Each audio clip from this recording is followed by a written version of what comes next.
All right. Hello, everyone. Welcome to WorkTango's Work Culture webinar series. The chat is already pumping with folks and where they're here from.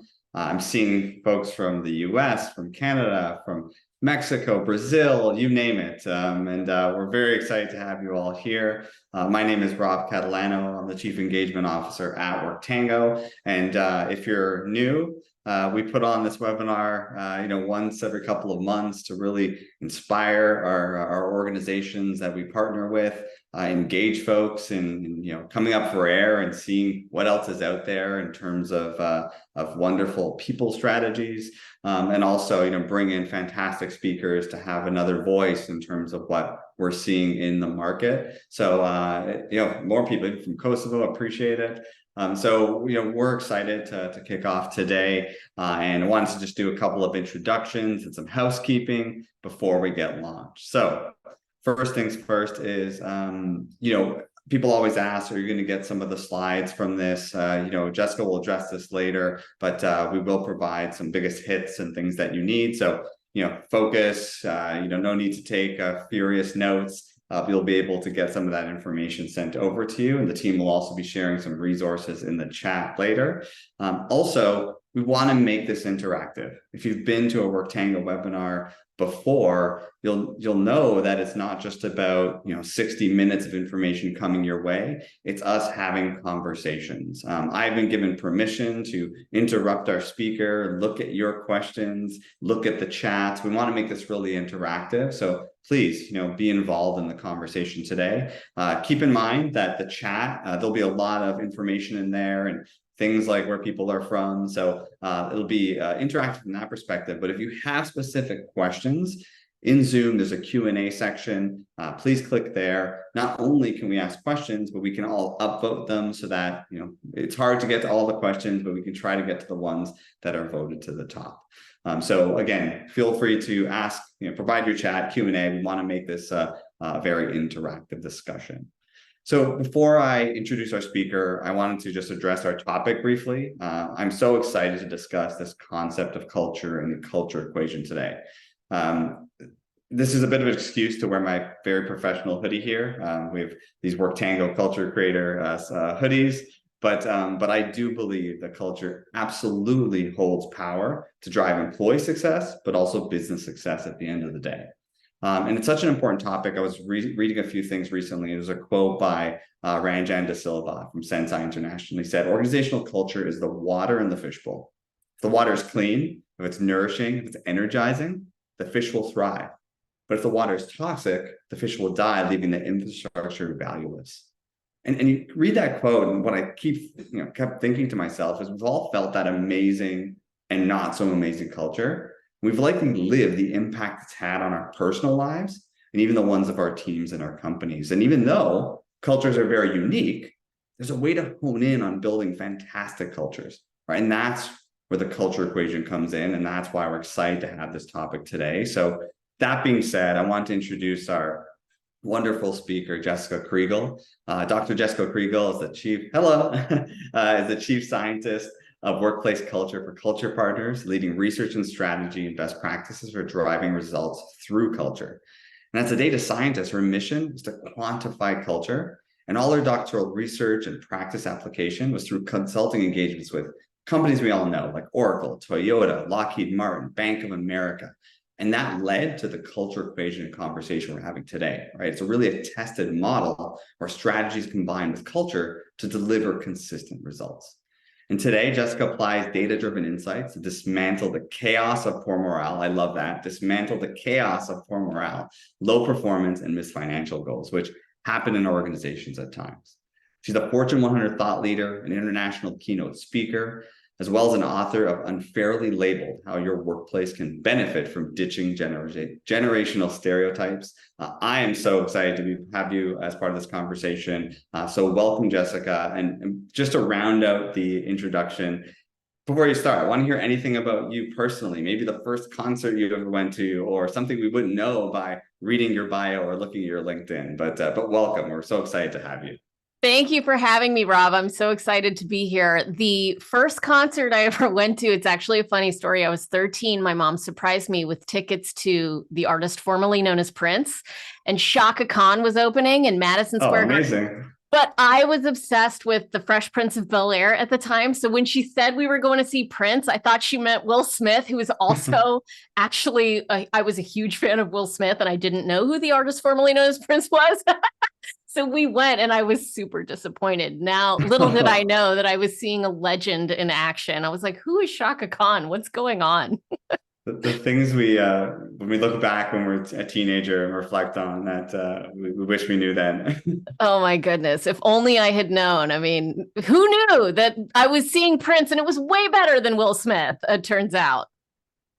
Well, I'm Awesome. so excited to be here with everyone. Thank you all for joining and Rob for inviting me. I'm excited for us to have this conversation because you live the principles that I'm going to be talking about and that Culture Partners prescribes for organizations to really drive results. And so I would love for us to just kind of go back and forth. And as I share some of the things that we know and we have coached our clients around, that I'll kick it over to you and be like, and how do you do that? So this will be fun. I'm going to share my screen here and we're going to dig into the culture equation, which I will tell you where it was born out of. It was born out of my experience as a millennial. These days, you hear a lot of people talking about Gen Zers and how they're transforming the workplace. But at the time when I started in the tech world, I've been in the tech space for my entire career. I was joining a little startup right when I graduated from my MBA. And I was a millennial, and I was like one of the only millennials in the workplace. And this is when millennial hysteria was really wild. Everyone was trying to figure out what's going on with these millennials and how do we attract and retain and engage millennials. And I was the millennial that everyone was trying to figure out how to attract and retain and engage me. And I remember getting my first job after the MBA. I was so lucky because it was 2008. And it was really bad time to try and find a job. I ended up getting this job at a tech company. And I had my very first performance review. I felt so grateful for this job. I loved this job. I was doing training. I was in the HCM space. I was just like, I'm going to, move and shake. And this is so great. And my first performance review happened. And my boss said, you're like one of those millennials. You just need to bake a little bit longer. And I had no idea what that meant, but I knew that I was insulted and I felt terrible. I was like, bake what? Bake how? What does that mean? It was the worst form of feedback I ever could have received because it was negative and it was super vague. And it was just like, you've got no chance. You've just got to wait until which time I decide you are better. I mean, it was so bizarre.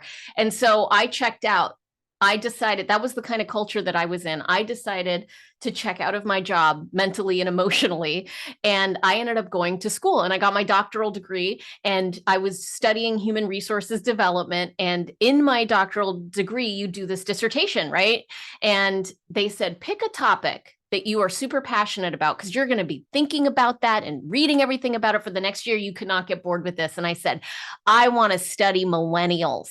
When I hold a grudge, I hold the grudge, So I was like, I want to know what exactly she meant by we need to bake. And so from that emerged my research on generational dynamics. And you know what I learned about millennials? That they're just like everyone else, that all of those stereotypes that we have about every generation, including Gen Z now, is completely fabricated. It is assumptions that we make about people based on preconceived notions that we have about them and the unconscious bias we hold. And it's totally unfair to classify people in generations. And I needed everyone to know because I realized I could go out there and shout to the world, millennials are don't talk about millennials that way. But what they needed to see was the data.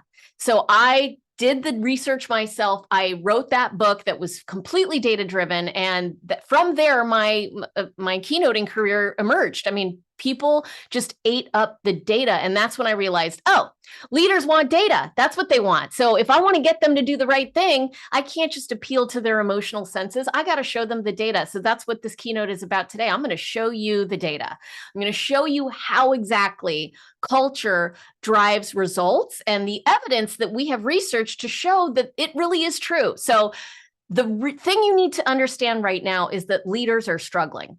right? I mean, just as they were 10 years ago, 20 years ago with millennials, they're struggling now with Gen Z. They're struggling right now with the economic uncertainty that we're constantly worried about the next recession. Who knows when that recession will actually hit? But we're constantly talking about the job market and what it means for business. We're now dealing with new big things like AI. What does that mean for the workforce? What does that mean for our products? What does that mean for our psychology? I mean, is it time? Are the robots going to take over? Do I need to protect my children and run to the woods? I mean, I bought an RV just to be safe, but we're dealing with a lot of change and fear. And then we've got the work from home thing, which now suddenly is, I guess, very normal. I've actually been working from home my entire career. I've been very fortunate to work for tech companies that embraced the remote workplace since 2008. I've been working from home, but for a lot of organizations, it's brand new, it's uncomfortable,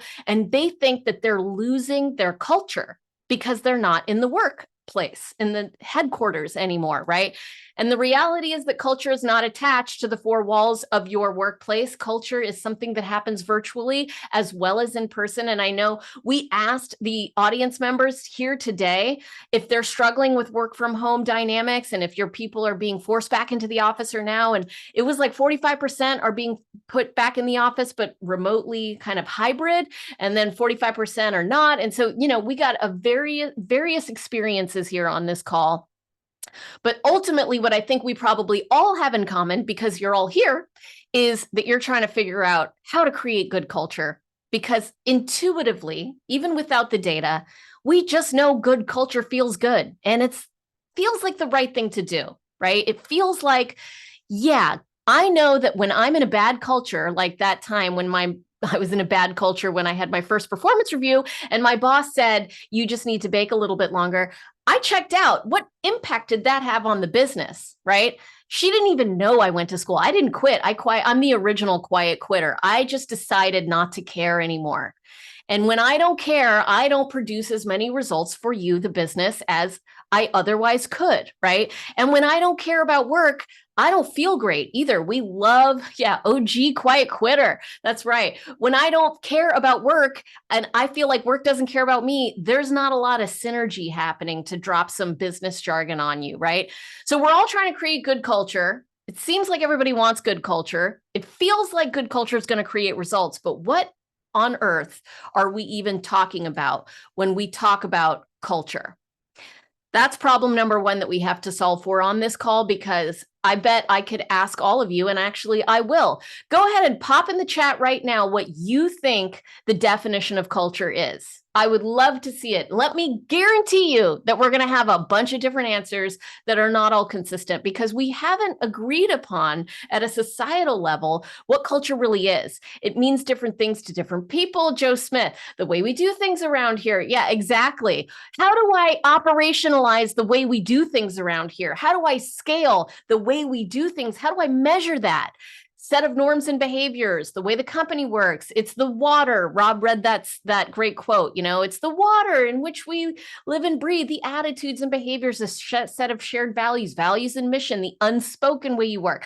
So everyone has different definitions. So how do we come together around a definition that we can measure, we can operationalize, and we can scale to drive results? I'm going to start by telling you what culture is not. Culture is not ping pong tables. It's not happy hours. It's not thirsty Thursdays. And it's not the fun perks that you might have heard of, like Google 20 years ago was bragging about the nap rooms that they had put in their headquarters. Remember when they had nap pods? I had one client recently who, kombucha on tap. That's what culture is. I had one client who the CEO read some book about the power of sleep, and then he decided sleep was the most important thing for their culture. And from 2 to 3 every single day, this was post-COVID, it was mandatory nap time for the whole company. Everyone's going to take a nap from 2 to 3 because sleep is critical. And everyone knew that this was the kind of culture where the CEO reads something and then everything changes, right? We're going to read the book and then implement that change. And it was just, there was no core to that culture. These are not the things that create culture. And if you think about culture as perks, and if you think about culture as these kind of fun things and things to make people feel happy, then you're not going to be leveraging culture to drive results. What we can intuitively kind of tell is what I was alluding to earlier. Good culture is when people give a, right? Insert whatever word you'd like to put there. In the South, they say give a rip. So I'll say that. It sounds close to what I would probably say if I wasn't being recorded. But good culture is when people give a rip, right? If people give a rip, like I stopped caring when that woman gave me that feedback and I checked out. And that got the company a result, right? The company's result was that I was not producing and as effective and as collaborative and as engaged as I previously was. But when people give a rip, that's good culture. And here's the great news. Companies succeed when people give a rip, right? It's good for the business and it's good for people. And there's this false narrative out there that we're hearing a lot around. The anti-work movement is growing in steam. You're seeing all this increased unionization. It started with the Great Resignation, and that there's this like us versus them mentality of leaders versus employees. And that is completely an illusion. That is not the way that it is. People want something meaningful that they care about, that they're excited about. That gives us meaning in our lives. Leaders want people who get excited about the work that we're doing, right? So everybody wins when people give a rip. And that's what good culture is. Now, here's what's really interesting. When you ask business leaders what they do to impact business results, where do they spend most of their time? We actually did a study where we asked 30,000 leaders where they spend time when they're trying to improve business results. 74% of those leaders said strategy. 26% said culture. So you're spending all your time trying to pick the right strategy that's going to get us to win, right? But then we ask those same exact 30,000 leaders, now, what do you believe has the most impact on business results? And the answer was culture. Resoundingly, 96% said, I think that culture has the most impact on business results. Now, why is that? Because I could have the most brilliant strategy in the world, and it's just a piece of paper unless people are acting the way that they need to act in order to execute that strategy. If you just have a piece of paper that says what the strategy is and everyone's napping all day long, the strategy is not going to get done. And not only do people not execute on the strategy if the culture's bad, they don't execute on the strategy if they don't know what the strategy is. There's a key component. Do your employees actually know what your strategy is? We asked you if there was any, if you believe that the people at your company knew what your company's strategy was. And 2/3 of you said no, or I don't know. So a third of you are like, yeah, I'm pretty sure the people at my company know what the strategy is, but 2/3 of you don't know or don't think that they know. So that's a problem. We have to start with strategy. I'm not saying strategy is bad. It's actually a key component here that we're going to talk about, but it needs to be amplified by culture. So what I'm going to do right now is dig into the data. I'm going to show you what actually moves the needle, and then we're going to talk about how to activate that. So let's talk about, wrong way. Let's talk about our Stanford research. We partnered with Stanford and gathered data around 243 companies. These companies were companies that ranged in size. They were across industry, and we dug into their books. We dug into their culture. We looked at 3 years of data from the beginning of the COVID to 3 years later. And we looked specifically at their revenue. We looked at their strategic plan. We looked at their culture, and we looked at their purpose statement. And we wanted to understand which of these makes the biggest difference, which of these impacts results as measured by revenue growth. We're going to call the results that we're trying to get revenue growth. Okay. And the question is, how do we get that? Scott is asking, will we get a copy of the slides or the recording? You will get a copy of the slides and this research if you text the word equation to 66866. So go ahead and do that now, or I'll give you the number again at the end. You don't have to worry about copiously taking notes or snapping pictures or whatever. Here's the key insight that we got from that Stanford research, which I'll send you the report after this if you're interested. It was that companies that had alignment across purpose, strategy, and culture drive the most results as measured by revenue growth. Alignment of those three things, they're all important. They're not one that is unimportant in that equation. That is the culture equation. Purpose plus strategy powered by culture equals results. And that is the key. Now, what impact did that alignment actually have? Organizations that were misaligned, meaning that they had purpose, strategy, and culture not aligned, their average revenue over the 3 years that we studied was 10.7%. Companies that did have alignment across purpose, strategy, and culture, their change in revenue was 44.5%. That's 4x. So if you want to create 4x results in your revenue growth, then purpose is important, strategy is important, and culture is important. And more than anything, the alignment of those three things are critical. Every company has all of these. Most of the companies have all of these, right? Every company has a mission statement, every company has a strategy, and every company has a culture, whether they're written down or not, right? But usually they're not connected, they're not aligned. You got the purpose statement that was created by the founder 20 years ago, and they've already sold the business to private equity, but it's still on the wall. You got the strategy, which is the most recent decision that the executive team has put into where we're going to move forward. And it probably changed 3 months ago and people didn't even realize it. And then you've got culture, which is memorialized in these values or not, or it's just the way that things are around here, right? And they're not connected. And the CEO says, okay, HR, you're in charge of culture.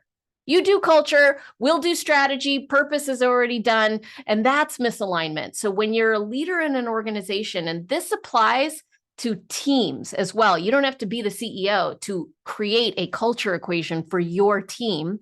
When you have alignment of those things, you really drive results. And that's what this is going to be about for the rest of our time, is how do you actually do it? And we're going to get a little sneak peek into WorkTango to see how they do it, because they're a client that we could, not our client, but they are someone that exemplifies the power of alignment in the culture equation.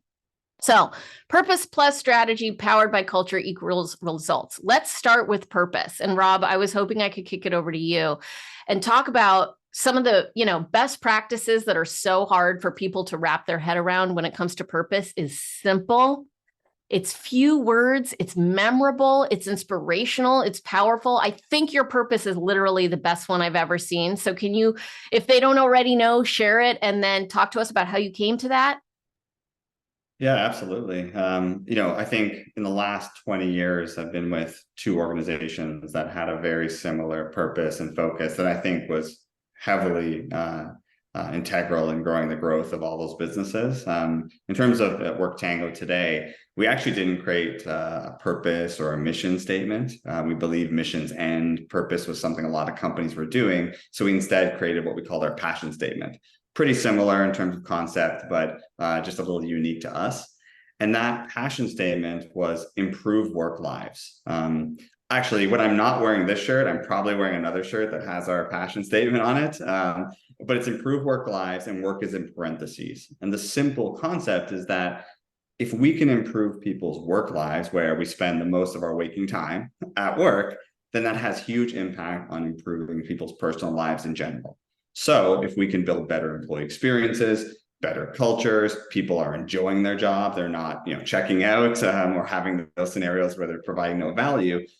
That's the type of environment we want for the people we serve in terms of our customers and our community, but also our own employees as well. So, it's a part of the narrative when people are joining the organization, when you're interviewing them, do their eyes light up when they hear about your passion or your purpose statement? And over the last number of years, it's been a consistent narrative in the way that we've, tried to not only acquire talent, but retain and inspire as well. And, I think, especially seeing it in two different organizations, it does have power. And I've seen the impact that it can have on that level of employee engagement, accountability, and really rallying that alignment that's important to why we're really here.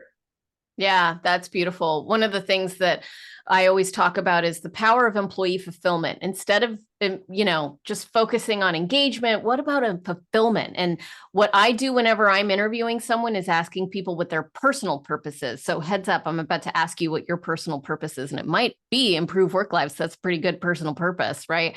But what I do is I ask them their personal purpose, and then they'll say whatever it is. And my personal purpose, for example, is to serve God and others. That's like, if I can serve God and others, then I've done a good job in my life, right? Then I ask people after I hear their purpose, which 9 times out of 10, people haven't articulated it in a clear way for themselves. So they're kind of making it up as they go along, but you get the gist of what's important to them. Then I ask them, Now, do you feel like you would be able to fulfill your personal purpose by working towards our organizational purpose, which is to unleash the power of culture? And that's the culture partner's purpose, right? And if they can find that tie, then I think you're really working with gas. I think purpose alignment is so much more powerful than culture alignment. Because what people think of when they think of culture alignment is, do you fit in, which is really about personalities and can lead to cliques and is not very inclusive, actually. So purpose alignment is the goal when I'm hiring people. It's not culture alignment. Do you ask people about their personal purpose, and what is your personal purpose? Not to put you on the spot. Yeah, I mean, I don't in those so many words say what's your personal purpose, but there's a methodology of interviewing that I use that kind of ties to people's what they're passionate about, where they've seen patterns of success, and it kind of comes out, right, where they send their trajectory of their life kind of identifies what really matters to them. In terms of personal, like I did some work with a coach, and it's effectively enabling others to be great. And if I think about that, I mean, that translates really well to what I've done from a career perspective over the last 20 years. It's, what I like doing with building organizations or building teams. But again, I think when you have that level of alignment, I think I might steal your R&D to rip off and duplicate your idea of asking these type of questions in interviews. I think it's really critical. And, I'll be honest, right? Over my career, I've worked with people that could get jobs anywhere else. What I mean by that is there's always someone that will pay more or, have more perks or whatever it is, but people stay because they fundamentally believe that you're doing something that's critical and aligned to their beliefs. Yeah, absolutely. Okay, awesome. So that's the first and probably one of the most powerful elements of the culture equation. It's purpose.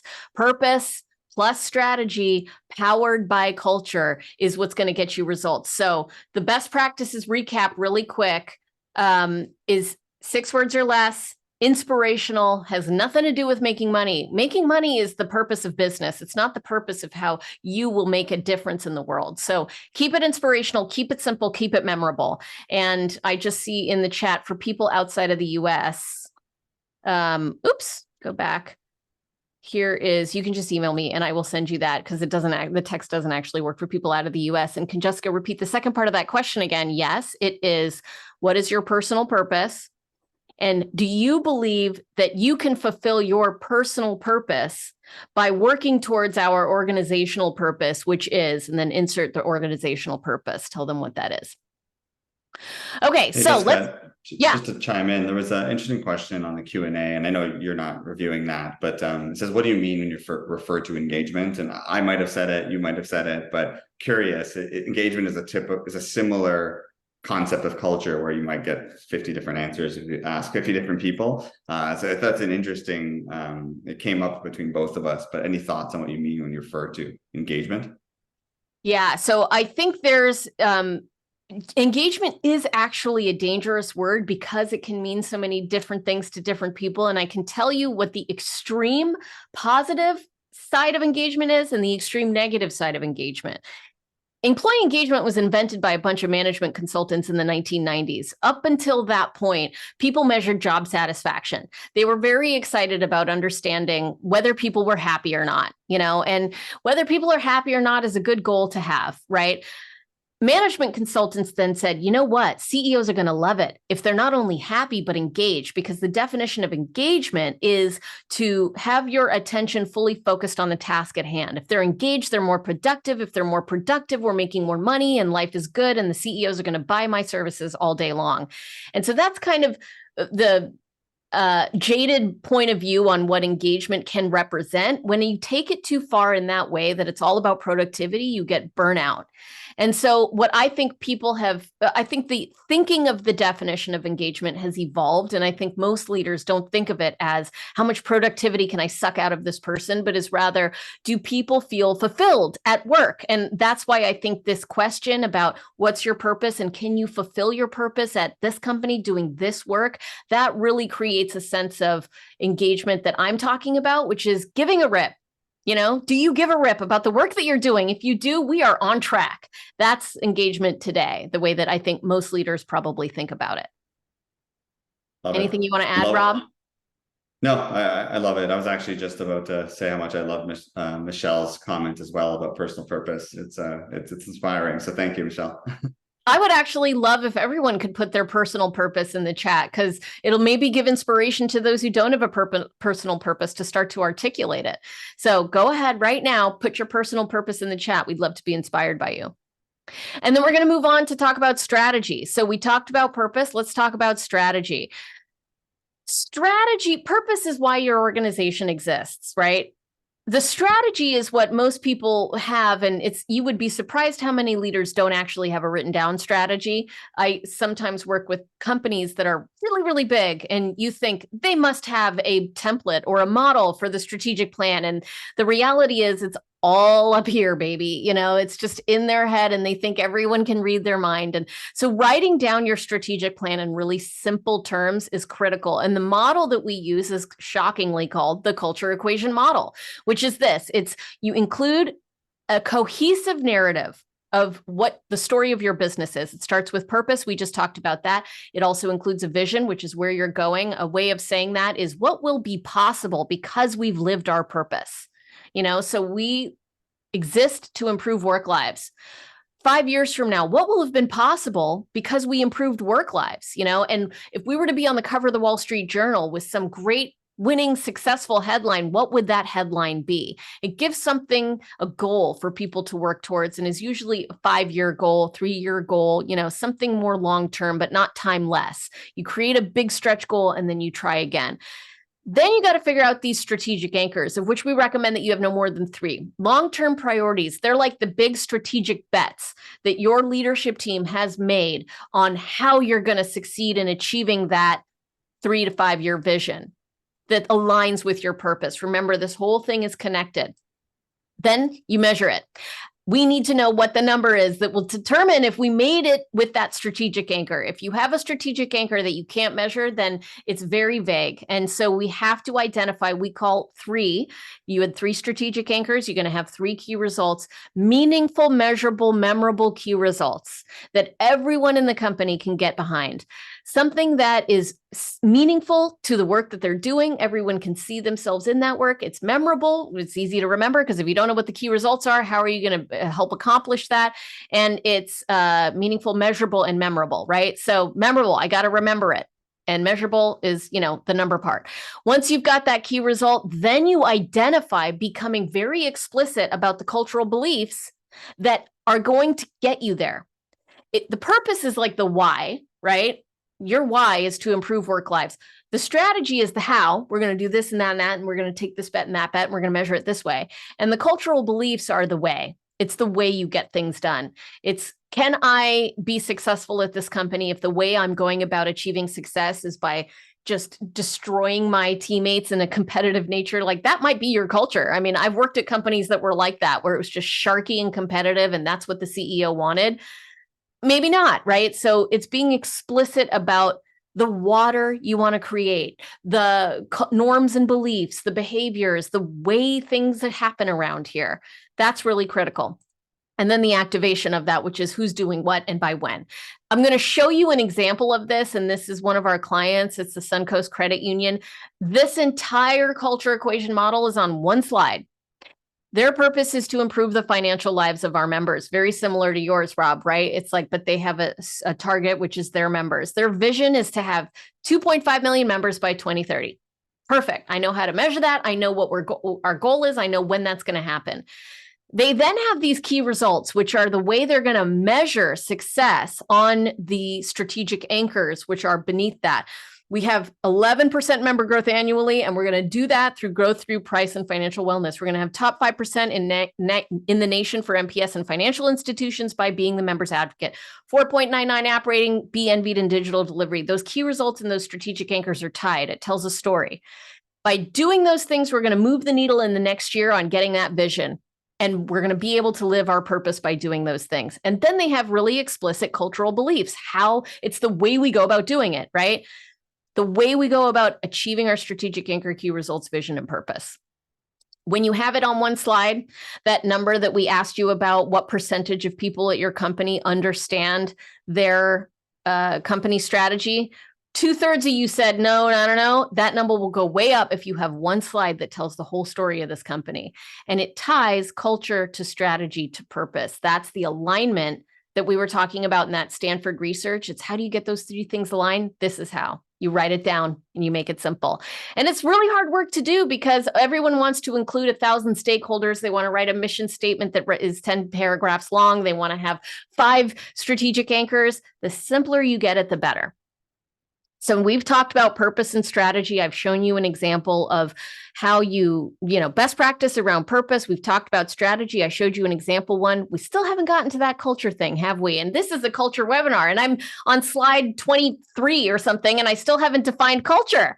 So shall we? Culture, the way that we define it, very simply, is the way people think and act to get results.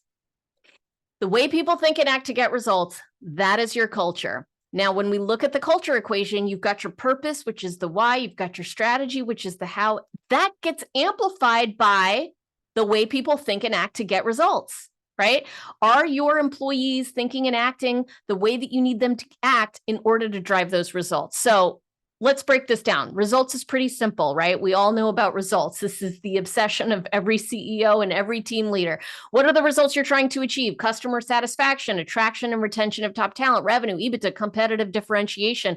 Or if you're a team member and you're like, let's say you're in HR and you're in charge of the learning and development department. It's adoption of the new training. It's rollout of the new project. It's, those are the results you're trying to achieve. You don't have to be the CEO to leverage these tools, right? You can apply them to the scope of influence that you have within your team at your company. You should have a purpose statement for your team. You should have a strategy just for your team. You should have culture for just your team. So these are the results, right? And every leader knows that focus on what are people doing to get those results, right? And that looks like, well, maybe we should restructure. We could do a strategic planning exercise. We'll fly everyone to Napa and we'll talk about what our strategy should be. And maybe we just need to hire a new person, right? The head of innovation or the head of whatever. We're going to invest in technology. We're going to do steering committees. All of these things are really powerful actions that you can take to get results, right? But the question is, how much are you doing to focus on the way people think and act? We got. There's a lot of micromanaging going on out there, but what are you doing to impact the way people think in order to get results? And we have a model that is a model of culture that we think simplifies how you can influence the way people think in order to transform culture, in order to activate your strategy and your purpose to drive results. And it's something called the results pyramid. This is such a great model. It's so simple. You will remember it for the rest of time because it's not a work thing. This is about life. It's the way humanity operates. We are all people developing, right? So if culture is how people think and act to get results, we always want to start with results here because that is ultimately the purpose of business, to get results. So results is at the top of the pyramid. We're trying to accomplish something, right? Whatever that thing is. It could be EBITDA. It could be, it's just, here's what we want to accomplish. Now, the question I have for all of you is, what drives results? We just talked about it. It's actions, right? Actions that your employees take are what drive results. I was taking an action at that first job I had after my MBA, which was showing up at work, being all excited, doing my little worky works, right? And then I got this negative feedback and I checked out and I took different action. My different action was I signed up for school and did the bare minimum. I quit, did the absolute bare minimum to not get noticed, not be asked to do so much, not, get fired, but not be a top performer. And that was a result that the company got. That is not the result that they wanted. They probably didn't even notice. Here is a side note about that story. This is true. A year later, I had another performance review with the same woman. And she said, Jessica, you're doing so great. Thank you so much for taking that amazing feedback. You've just been a lovely person to work with for the last year. And I'm like, okay, I guess you don't want me to do any work here. That sounds good because I've got 2 more years of school. And so that's actions. Okay. So where most people get stuck and where you will not get stuck anymore is the action trap. It's focusing on results and actions. Here's what we want to accomplish. Here's what we need to do in order to accomplish that. Let's go check if we got the results that we wanted. We want to accomplish, $100 million in sales. What we need to do, sell, sell, sell. That's the action. Let's go check on our results. Did we make $100 million in sales? No, we didn't. Okay, let's go back to the action trap. Maybe we need a new sales leader. Let's hire a new sales leader. Let's go look at our results. Did we get the 100 million? Not yet, almost. Okay, let's go back and see what other action we can take. Maybe we're going to implement a new CRM. Did that help us get the 100%, $100 million? Yes. Oh, great. Well, now we need a new result. Let's go for 200 million, right? I mean, it never ends. So then we go back to actions. What other action can we do? Well, maybe we need to hire more people. Maybe we need to create a partner program. Maybe we need to get acquired. Maybe we need to, acquire a business. It's like the action result trap. That's the rat race of business that drives everyone insane, right? And it's not really effective in getting people to give a rip. It's micromanagement. It's do this, now do this, no, do this, right? What we want to do is get beneath the action trap at this red layer, this mysterious and exciting red layer. What drives people's actions? I'm going to give you a moment to think about it. What drives your action in everything that you do? What you do every day is driven by the way you think, right? It's driven by your belief system. It's driven by what you think is true and not true. And this is not a work thing. Remember, this is just the way life is. I mean, we grow up and we develop certain beliefs about the world, and that's what determines if we become the CEO of a B2B SaaS company or if we become a shoplifter, right? These are two different actions I can take. And the results I will get, which is getting to be Rob in that awesome hoodie or going to jail, is the result that I get. This is just the nature of humanity. So if you want to change the actions that people are taking at work, you need to think about the beliefs that they're holding about the nature of work and each other in order to really affect change and get them to give a rip. Now, we're at the most exciting part of the pyramid, which is what drives beliefs. Where do our beliefs come from? They come from, Jason put in the chat, actions are driven by a confluence of thoughts and feelings, right? Okay, so where do those come from? Experiences. We have experiences in our childhood with our parents, with our school, with our church or no church that drives beliefs about what's better, shoplifting or, oh, my default speaker has changed. Okay, that's interesting. Can you guys still hear me? Give me a thumbs up, Rob. Yeah. Okay. Shoplifting or being a CEO, right? Your experiences shaped beliefs about what's right and wrong, which is what's going to make you take action, which is going to make you get a certain result. So experiences, I know, Rob, is kind of at the heart of everything that you do. Can you talk about the employee experience and the impact that work experience has on driving results in your experience? Experience, one more time. Very punny. I mean, we could probably spend a whole hour on this concept, but if there's one thing that I've been spending a lot of cycles and effort on when it comes to building great organizations, cultures, etc., it is about building fantastic experiences. I mean, it's what we call ourselves as an organization, an employee experience company. And if we want to improve the work lives of our community, we have to drink our own champagne and do it well internally also. But I've been spending a lot of time in literature on what this really means. And what I've learned and what we focused a lot on recently is how do you create memorable experience throughout people's interactions at work, understanding that you can't impact every experience, right? Individuals make 35,000 decisions a day. Well, you can't impact all of those to change their beliefs directly, but you can think about key moments that matter in people's experiences that I typically look at major transition points. A lot of literature talk about experiences are memorable through transition points in people's tenure at an organization or major change, their first day, their promotion, a major change in their organization, etc. So a lot is just leaning on how do you make those memorable, positive, and how do you make them and be intentional about improving those in an organization. This is a very small example, but when new folks join WorkTango, we ask them some questions about what they do. Do they have pets? What's their favorite food? What's their favorite snack? And stuff we share with the rest of the organization before they start. But before their first day, we ship their favorite snack right to their home so they can experience that. It doesn't cost much. It's very simple and easy, but people will talk about that experience 3, 6, 9, 12 months after they start. And our idea is how can we build really just positive, memorable experiences? Because like any journey, there's positive ones and negative ones. if you can focus on creating great experiences, that's where we want people to remember when they reflect on their tenure at an organization. Now, again, I'm sure there's deeper insights that you could share from this perspective, but in what I can control in our organization or what we can do, it's really honing in on that. And I think we're not there yet, and a lot of work to do. Yeah, I love that story.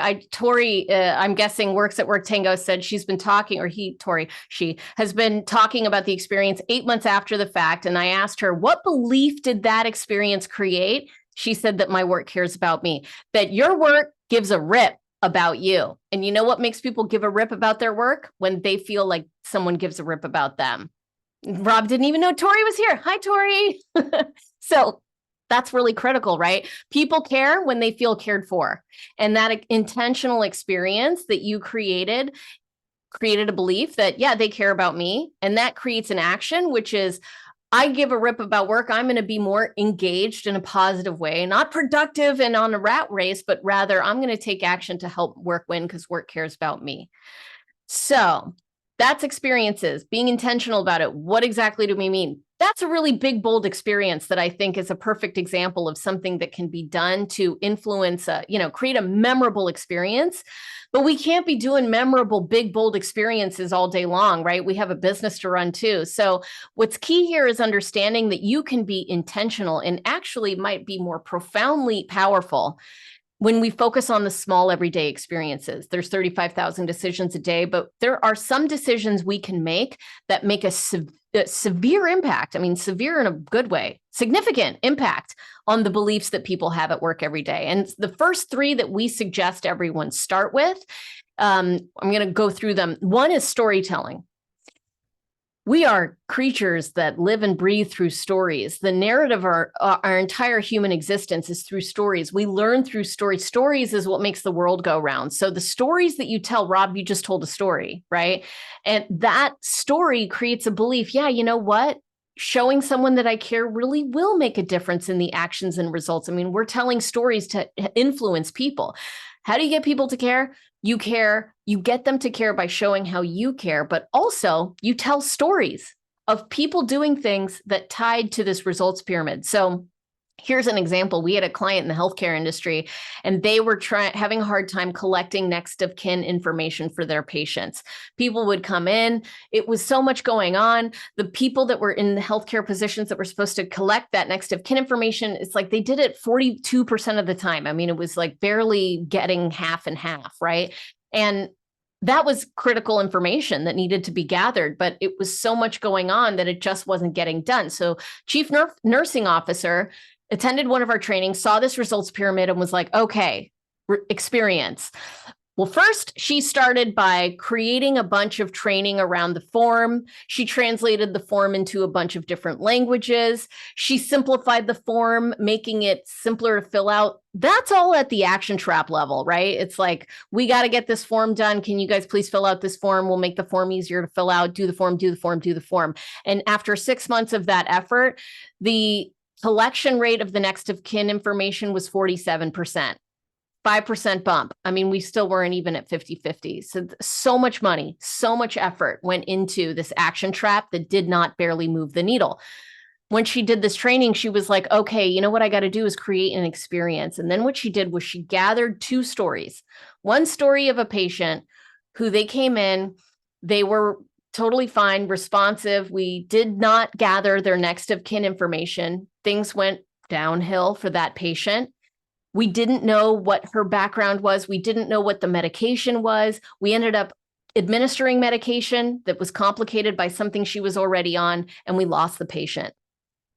Then there's a story of a man who came in. We did gather their next of kin information. He came in, things went downhill. We reached out to the family. They said, oh, he just went on this medication 2 weeks ago for an incident. And then we ended up giving him life-saving care and he survived. She just started telling those two stories. And the collection rate of the next of kin form shot up to the 90th percentile, like 90 something percent. All of a sudden, people cared. That's how you get people to care. You tell stories that change the belief about, they didn't have a belief that the form was important. right? She created an experience that led to a new belief that the form is important, that led to new action, and that got a significant result, as opposed to the action trap, which is we need to fill out this form, training on the form, do the form, right? That's the power of storytelling. And that's only one of the small everyday experiences that you can implement. Another is feedback. When I give feedback and when I ask for feedback even more powerfully, I'm creating an opportunity to get better and to offer positive feedback and constructive feedback. And when I give feedback, what I'm not going to do is say, Rob, you did a great job on that webinar. Thanks. Because what that's doing is only talking about the action level. You did a good job on the webinar. You did an action. That doesn't move the needle. That doesn't create a new belief. But when I say, Rob, you did a great job on that webinar, by sharing your stories, you created a vulnerable dynamic that allowed people to connect with the material in a way. And that is an example of the cultural belief of, authenticity, or let's say that's one of our cultural beliefs we're trying to encourage. And by doing that, you're going to help us achieve our key results of, 95% employee engagement. You tie the feedback of the action to the belief you're trying to nurture and the result that it helps us achieve. And that's an experience that actually gets people to connect the dots. So being really intentional about feedback. And then one of the most powerful is recognition, which, Rob, I mean, this is your wheelhouse, right? I mean, recognition of employees, connecting the results, the actions, and the beliefs and the experience in a way that gets them to understand how what they did moved the needle. That's one of the most powerful. So if you wouldn't mind sharing about recognition, your experience with it and thoughts. Yeah, absolutely. It's interesting, right? All three of these things have huge impact in my experience in building these beliefs. Good example, whether it's previous organizations or even at WorkTango, right? We will share client stories of how collectively as an organization, whether you manage that customer, whether you built the technology, whether you supported them in a challenge, we show how we improve their work lives, how we increase their results, their levels of engagement, their company business results at the end of the day. And those are just simple ways where people remember stories more than anything else. So just infusing that into the rhythm we already have, right? We use a meeting that we have every 2 weeks just to infuse that in is really critical. So storytelling, I think, is a critical part of it. But recognition is an example of storytelling and feedback where you can add that to your rhythm as well. So a good example is, every 2 weeks, we will share recognitions that we get in the company from organizations. With my team, I'll share 3 recognitions a week just to highlight what folks are doing. And I think that model you mentioned is really critical. Jessica, we call it an SMT model. If you're specific and it's meaningful, like what impact that action had, right? Getting back to the belief and experience, and it's timely. You don't wait 364 days to the town hall to have that conversation. You do it in real time. It changes people's perspectives where they're getting feedback and recognition at the same time, but also you're sharing that not to one-to-one, but a one-to-many experience to build that level of storytelling. The stories exist in your organization. They do. It's how do you harness them into the rhythms you already have in many cases. Absolutely. Beautiful. All right. So we've talked about purpose, we've talked about strategy, and we've talked about culture. Hopefully you're starting to see how alignment of those two things can really drive results. What I want to leave you is this thought. I want to leave you with this thought. Your current culture, whether it be your company overall or even just your team within your company, it is perfect right now. It is perfectly aligned to the results that you're getting today. The results you're getting today tie perfectly to the culture that you've created. Now, here's where it gets exciting. If you want to get bigger, better results, if you have big stretch goals, you want to get on the cover of that Wall Street Journal, and you have new desired results that are just, they feel big, you need a different culture in order to be able to attain those results. Your culture needs to get aligned with those results and with that vision.